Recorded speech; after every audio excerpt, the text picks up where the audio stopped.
Assalamualaikum warahmatullahi wabarakatuh. Ya, alhamdulillah kita lanjut untuk pemahar berikutnya yaitu klien nomor 3359. Di sini ada terawangan ya. Kemudian dilanjutkan dengan wawancara khodam dan mencari tahu nama khodam ya. Ini alhamdulillah untuk wawancara dan nama sudah selesai semua. Untuk nama sudah Mbak Wira ketikkan dan kirim ke klien secara langsung melalui private message gitu ya. Karena nama itu tidak untuk disiarkan ya pada semua orang, itu rahasia, sifatnya individu, hanya antara pemilik dan khodam yang dimiliki. Oke, tanpa banyak berbual langsung saja kita yang pertama. Sesosok ratu ya, dari dataran Kalimantan. Ini beliau datang ke sini dengan pengawalnya ya, karena memang dia adalah penguasa wilayah gitu ya. Agak sulit ketika Mbah Wira mewawancarai beliau karena beliau kurang berkenan ditanya-tanya. Hal ini didukung juga karena mohon maaf loh ya, ini sekali lagi Indonesia itu kayak gitu ya, mau ngomong jujur aja harus minta maaf dulu berkali-kali ya, takut tersinggung gitu loh ya. Ini mohon maaf, ini hubungan antara khodam di Tembang Liring 7 Bidadari dengan klien nomor 3359 nampaknya kurang baik dan kurang akur. Hal ini dikarenakan adanya protes dan ketidakpuasan di batin Anda kepada si Tembang Liring, karena setelah Anda memiliki Tembang Liring ini Anda ditimpa apes beruntun. Hal itu nampaknya kemudian menjadi beban pikiran Anda, menjadi kegeluan di dalam hati Anda. Alah, kegeluan itu apa ya? Ketidakpuasan di hati Anda, menjadi kejengkelan di hati Anda. Walah, beli mahal-mahal kok ternyata malah mendatangkan apes, sia-sia dan percuma saya punya Tembang Liring ini. Akhirnya itu membekas pada diri khodam, gitulah.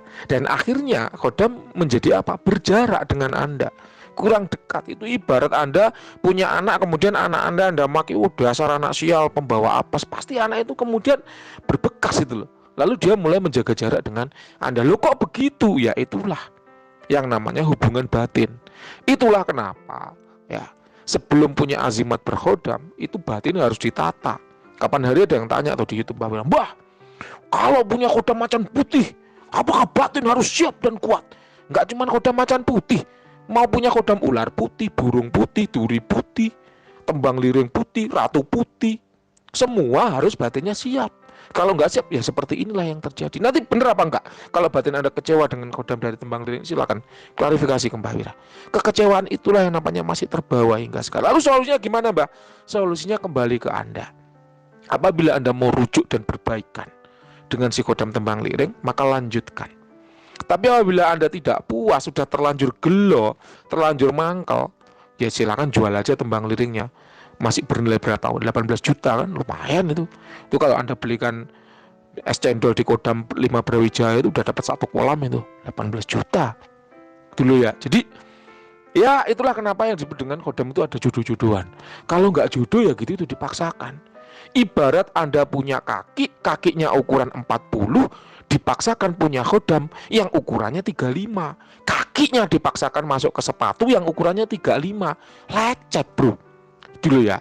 Anda punya celana ukurannya XL, dipaksakan masuk ke dalam bokong yang ukurannya double XL, ya bokongnya lecet. Itulah yang namanya tidak jodoh tapi dipaksakan.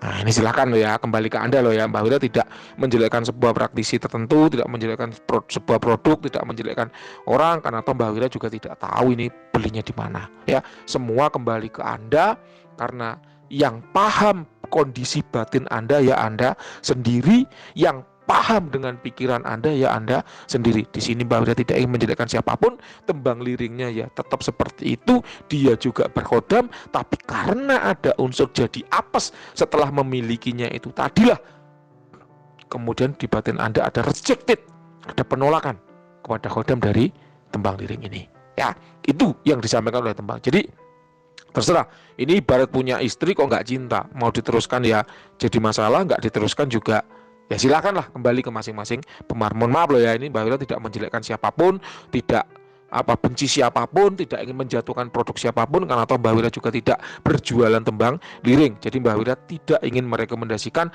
ataupun menjelekkan ataupun menjatuhkan siapapun ya. Tolong dipahami dan tolong digunakan hasil terawangan ini dengan bijak. Apabila kurang jelas boleh ya buka Terowongan tembang liring sebelumnya ya, di situ udah Mbak Wira jelaskan bahwa untuk tembang liring ini Mbak Wira ingin membaca apa adanya. Adanya baik sampaikan baik, adanya kurang baik sampaikan kurang baik. Tolong dijadikan pengalaman, jangan dijadikan bahan adu domba untuk apa? Mengadu antar praktisi. Jelas ya?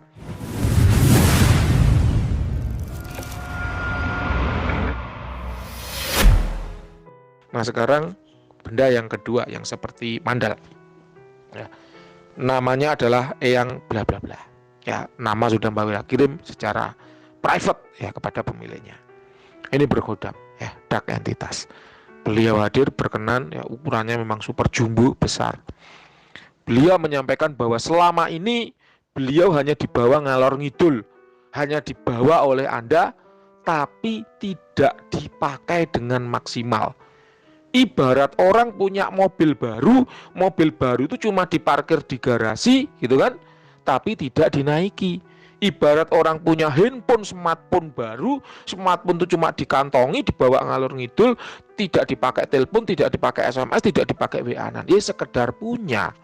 Hal ini dikarenakan kesibukan Anda dalam bekerja yang memang luar biasa, sehingga Anda lupa untuk belajar melakukan penggunaan kodam dengan maksimal. Ibarat orang kaya raya punya duit banyak untuk beli mobil tapi belum bisa nyetir mobil. Bener apa salah silahkan Anda klarifikasi ke Mbah Wira. Oh iya Mbah, memang saya ini super sibuk Mbah, sehingga azimat ya cuma saya gembol, saya kantongi ngalor ngidul tanpa saya gunakan ya. Atau terawan baru saya, oh salah Mbah, ini udah azimat saya pakai macam-macam. Silakan apa adanya saja Anda screenshot, Anda kirimkan kembali, nanti akan Mbah Wira screenshot untuk ditampilkan di YouTube Jejak Misi sebagai testimoni supaya orang tahu bagaimana keakuratan terowongan Mbah Wira. Gitu ya. Jadi inti dari kodam yang kedua atau inti dari kodam dari benda yang kedua ini adalah Anda kurang memaksimalkan tuah yang dia miliki. Ibarat ini adalah makanan dengan porsi 100% yang Anda incipi baru 20%, baru 1/5-nya saja. Nah, lalu gimana Mbak caranya memaksimalkan tuah dari suatu kodam? Silahkan ajak kodamnya dengan meditasi. Ajak ngobrol. Ketika Anda nanti udah nyambung, klik dari hati ke hati, Anda akan tahu bagaimana cara memaksimalkan. Ibarat Anda punya mobil Porsche, bagaimana Mbak cara memaksimalkan mobil Porsche? Mbak Wira nggak tahu, Mbak Wira nggak punya. Ya coba dinaiki Porsche-nya, digas-gas, nanti Anda akan menemukan selanya. Bagaimana cara memaksimalkan istriku yang ya nggak tahu, Mbak Wira nggak punya istri itu. Silakan ya, gimana dilihat-lihat, dipegang-pegang, nanti Anda akan tahu cara memaksimalkannya. Gitu loh ya. Bagaimana caranya memaksimalkan HP iPhone? Ya nggak tahu. Mbak Wira handphonenya logonya durian, nggak apel. Ya jadi nggak tahu. Silakan HP itu Anda pegang-pegang, Anda utak-utak pengaturannya dan sebagainya, sehingga nanti Anda bisa maksimal. Gitu loh ya. Jadi punya azimat itu seperti punya istri. Yang paham ya, yang punya. Orang lain Anda tanya, gimana bro rasanya jadi istrinya ini? Nggak tahu yang jadi suaminya siapa kan gitu. Ya jadi secara personal, benar-benar secara personal Anda harus melakukan pendekatan dengan cara apa? Lakukan komunikasi dulu. Komunikasi paling baik kalau untuk awam baru saya sarankan melalui meditasi. Kenapa? Karena dengan melakukan meditasi, kepekaan batin Anda akan meningkat, sehingga ketika ngobrol sama kodam itu langsung klik, nyambung dari hati ke hati. Gitu loh ya, asik. Ya.